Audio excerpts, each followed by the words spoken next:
United Nations, President Donald Trump on Wednesday defended his work to settle a nuclear deal with North Korean leader Kim Jong Un, saying he has given up nothing but his time during a June summit yet stands on the cusp of denuclearizing the North. In a wide-ranging news conference on the sidelines of the UN General Assembly, Trump told reporters that despite tough U.S. sanctions against the North staying in place, he believes that Kim wants to get a deal done because of their close ties. "We have a very good relationship. He likes me, I like him, we get along," Trump said. "He wants to make a deal and I'd like to make a deal." He wouldn't put a time frame, however, on when the two leaders might settle the standoff. "We're not playing the time game," he said. "It has lasted for decades, flummoxed a long line of U.S. and South Korean presidents and had many fearing war last year during a series of increasingly powerful North Korean weapons tests that experts believe put the country close to a long-time goal of viably targeting any spot on the U.S. mainland." Trump and his top diplomat, Mike Pompeo, are trying to get past the deadlock that has followed the Singapore summit.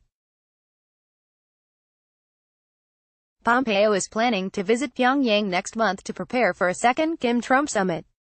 Japanese Prime Minister Shinzo Abe Wednesday also said separately that he wants to meet with Kim, though no details had been decided on yet.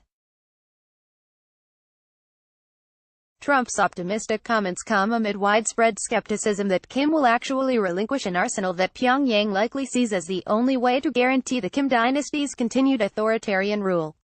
Although Trump maintained that he'd given up nothing in his dealings with Kim, he has faced criticism for his decision during the Singapore summit to scrap annual U.S. military drills with ally South Korea.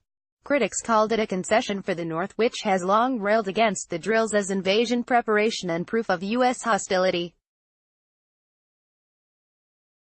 Trump said Wednesday that had long wanted to stop the drills, which had always been portrayed by the allies as defensive in nature, because of their high cost, and said he could restart them if needed. "For taxpayer, we're saving a fortune," Trump said.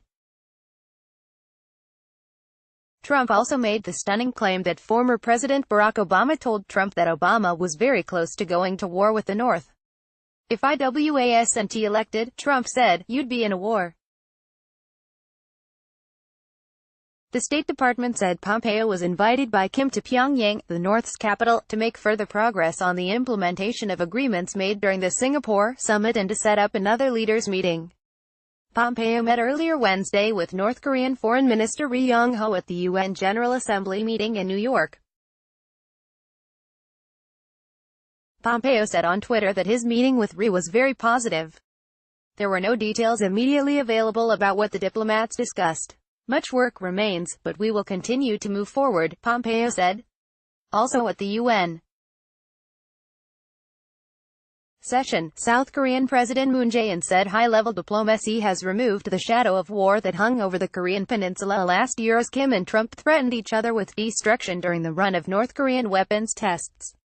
"Over the past year, something miraculous has taken place on the Korean peninsula," Moon said in an address to world leaders. "We have crossed the barriers of division and are tearing down the walls in our heart." South Korean President Moon Jae-in, second from right, it is greeted by North Koreans as North Korean leader Kim Jong Un, right, watches during a welcome ceremony at Sunan International Airport in Pyongyang, North Korea, Tuesday, Sept.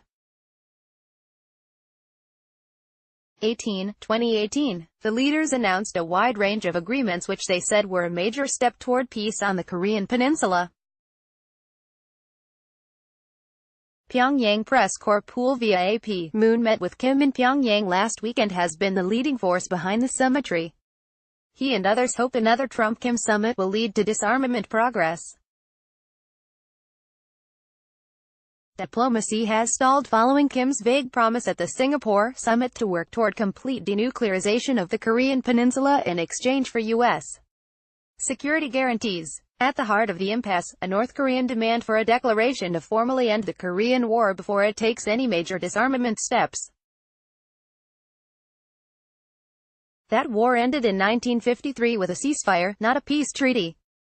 Washington wants the North to first provide a list of the contents of its nuclear arsenal before agreeing to that war declaration, which could remove a big piece of diplomatic leverage over the North. Also Wednesday, Russian Foreign Minister Sergei Lavrov warned that dismantling an Iran nuclear accord would threaten global efforts to halt North Korea's nuclear program.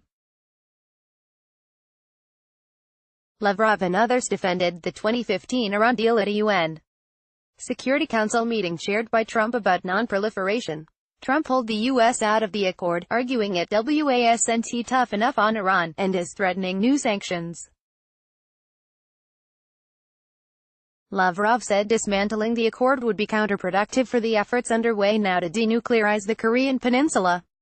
Follow Foster Klug on Twitter @AppKlug. AP writer Angela Charlton contributed to this report.